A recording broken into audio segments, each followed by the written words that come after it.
इस वक्त की बड़ी खबर आ रही है मुंबई से। वहां क्राइम ब्रांच ने एक होटल पर छापा मारकर रेमडेसिविर इंजेक्शन बरामद किए हैं।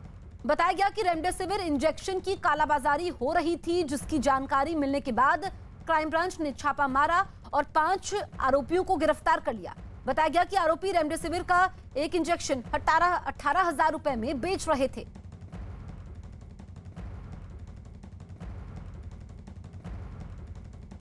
तो इस वक्त की बड़ी खबर हम आपको बता रहे हैं मुंबई से, जहां पर क्राइम ब्रांच ने एक होटल पर छापा मारकर रेमडेसिविर इंजेक्शन बरामद किए हैं। बताया गया कि रेमडेसिविर इंजेक्शन की कालाबाजारी हो रही थी, जिसकी जानकारी मिलने के बाद वहां पर टीम पहुंचती है। 5 आरोपी गिरफ्तार किए जाते हैं। बताया गया कि आरोपी रेमडेसिविर का एक इंजेक्शन 18,000 रुपए में बेच रहे थे। दिवाकर हमारे सहयोगी लाइव मौजूद है मुंबई से। दिवाकर, जो ये 5 आरोपी गिरफ्तार किए गए हैं, इनके बारे में और क्या जानकारी मिल रही है? देखिए, इनके बारे में क्राइम ब्रांच और सारी जानकारियां निकाल रही है, लेकिन जिस तरह से क्राइम ब्रांच ने गोरेगांव के एक होटल में और साथ ही साथ साकी नाका के एक होटल में 2 इलाकों में छापेमारी की, यूनिट 12 की टीम जो है वो उन्हें ये जानकारी मिली थी अपने सूत्रों से कि कुछ लोग जो है बड़ी संख्या में रेमडेसिविर इंजेक्शन जो है वो कालाबाजारी करने की फिराक में है। जिसके बाद इस जानकारी के बाद तुरंत जो है क्राइम ब्रांच की टीम ने एफटीए की टीम के साथ मिलकर ज्वाइंट ऑपरेशन किया और इस ऑपरेशन में 5 आरोपी गिरफ्तार किए गए हैं, जिसमें एक महिला भी शामिल है। साफ तौर पर ये जानकारी जो मिल रही क्राइम ब्रांच से कि एक आरोपी जिसका नाम शुभम आशीष है और साथ ही साथ दूसरी जो महिला है, ये दोनों मिलकर ये रैकेट चला रहे थे, कालाबाजारी कर रहे थे। जांच में ये बात भी सामने आई है जसप्रीत कि बिना डॉक्टर के प्रिस्क्रिप्शन के ये इंजेक्शन कहां से लाए गए थे। इनके पास जो मिले हैं बिना डॉक्टर के प्रिस्क्रिप्शन के ये इंजेक्शन लाया गया था। कहां कालाबाजारी होनी थी, किसको दिया जाना था, ये तमाम जांच क्राइम ब्रांच की टीम कर रही है। लेकिन सबसे अहम चीज़ की जब से महाराष्ट्र में हालात खराब हुए हैं, रेमडेसिविर इंजेक्शन की कमी पड़ने लगी है, इसको देखते हुए मुंबई के जो आला अधिकारी है पुलिस के, उन्होंने क्राइम ब्रांच और पुलिस के अन्य अधिकारियों को आदेश दिया था कि कार्रवाई की जाए।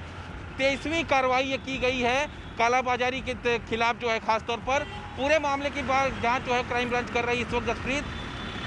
बिल्कुल दिवाकर, और बड़ी बात यह है कि संकट का समय है। रेमडेसिविर इंजेक्शन कोरोना मरीजों को दिया जाता है उनके इलाज के लिए, और ऐसे मुश्किल वक्त में भी कुछ लोग मुनाफे की सोच रहे हैं, लोगों की जान को आफत में डालकर। बिल्कुल जसप्रीत, इससे पहले क्राइम ब्रांच ने जोगेश्वरी इलाके में भी कार्रवाई की थी। 12 से 15 इंजेक्शन जो है वो बरामद किए गए थे, लेकिन बाद में जब पूरा जांच किया गया था तो उसमें 82 इंजेक्शन बरामद किए गए थे उससे पहले। और ये अब जो कार्रवाई की गई है, 34 रेमडेसिविर इंजेक्शन बरामद किए गए हैं। एक इंजेक्शन की कीमत ब्लैक मार्केटिंग के जरिए 18,000 रुपए में बेची जा रही थी, यानी 2 से 3 गुना दाम जो है, जो जिनको ज़रूरत थी, जिनको बहुत ज़्यादा अर्जेंट होता था मरीजों के लिए, उन्हें मजबूरी में ये खरीदना पड़ता था और उसी का ये फायदा ये आरोपी उठा रहे थे। और ऐसे में क्राइम ब्रांच ने कार्रवाई की है। क्राइम ब्रांच का कहना है कि कुछ और जगहों पर छापेमारी चल रही है और हो सकता है कि आज या कल में कुछ और रेमडेसिविर इंजेक्शन जो है वो बरामद। सुप्रीम कोर्ट में अब से थोड़ी देर बाद यानी 11 बजे कोरोना के नेशनल प्लान को लेकर सुनवाई होगी।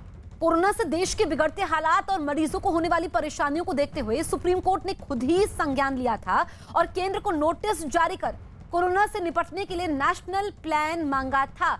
इसी मसले पर justice DY Chandrachud, justice L Nageswara Rao और जस्टिस एस रविंद्र भट्ट की बेंच सुनवाई करेगी।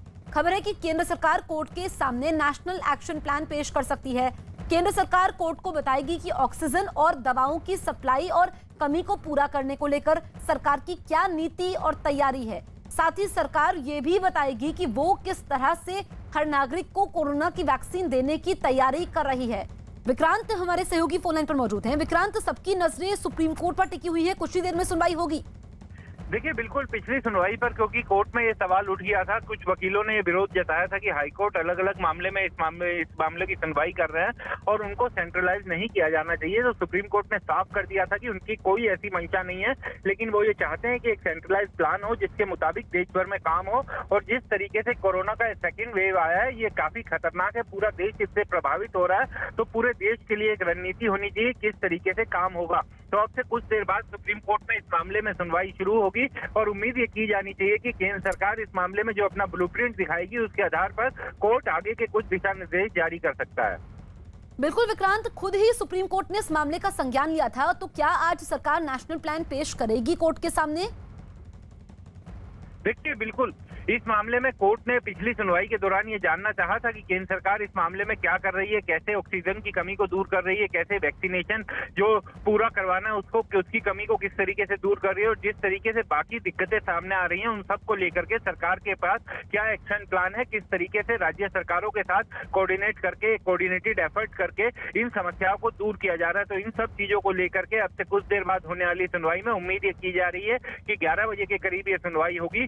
तो उस सुनवाई में ये जानकारी मिलेगी कि केंद्र सरकार ने अब तक क्या कदम उठाए हैं और भविष्य में किस तरीके की कदम उठाने की वो कोई तैयारी में है। चलिए विक्रांत, नजर बनाए रखिए, लौटेंगे आपके पास अपडेट के लिए। दिल्ली में ऑक्सीजन सिलेंडर की कमी और उसकी कालाबाजारी को लेकर दिल्ली हाई कोर्ट में आज दोपहर 12 बजे सुनवाई होगी। इस सुनवाई के समय कोर्ट ने शहर के सभी ऑक्सीजन का कारोबार करने वाले लोगों को मौजूद रहने का आदेश दिया है।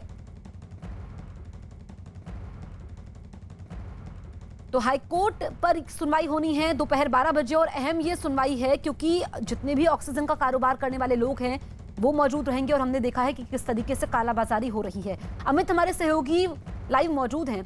अमित, ये सुनवाई काफी अहम हो जाती है क्योंकि हमने देखा कि राजधानी दिल्ली में ऑक्सीजन की भारी किल्लत है और सबसे ज्यादा मरीजों को ऑक्सीजन के लिए दर दर भटकना पड़ रहा है, उनके परिजनों को। ऐसे में जो सुनवाई होने वाली है जिसमें कारोबारी भी मौजूद रहेंगे ऑक्सीजन के, काफी अहम हो जाती है। जी बिल्कुल, उनके कारोबारी जो हैं उन वकीलों के जरिए अदालत में अपनी दलील रखेंगे और क्या व्यवस्था है दिल्ली में, कैसे ऑक्सीजन की सप्लाई का खाका तैयार किया गया है, और जब वो प्रोडक्शन करते हैं उन्हें उचित सुरक्षा मिलती है या नहीं, और उन्हें रॉ मटेरियल कितनी देर में मिल रहा है, और रॉ मटेरियल मिलने के बाद ऑक्सीजन बनने के बाद उसके सप्लाई की प्रक्रिया क्या है, इस पूरे पहलू पर दिल्ली हाईकोर्ट सुनेगा और उसके बाद कुछ अहम दिशा निर्देश जारी कर सकता है। इससे पहले दिल्ली हाईकोर्ट की ही बहुत ही सख्त टिप्पणी आई थी कि ऑक्सीजन सप्लाई प्रक्रिया में जो कोई भी रोक टोक करता है तो उसको फांसी भी दी जा सकती है। ये टिप्पणी थी दिल्ली हाईकोर्ट की, और उसके बाद ये अहम सुनवाई है। हम उम्मीद कर सकते हैं दिल्ली में ऑक्सीजन सप्लाई को लेकर इन निर्माताओं के मद्देनजर अहम आदेश पारित हो सकता है माननीय दिल्ली उच्च न्यायालय की ओर से। चलिए ठीक है।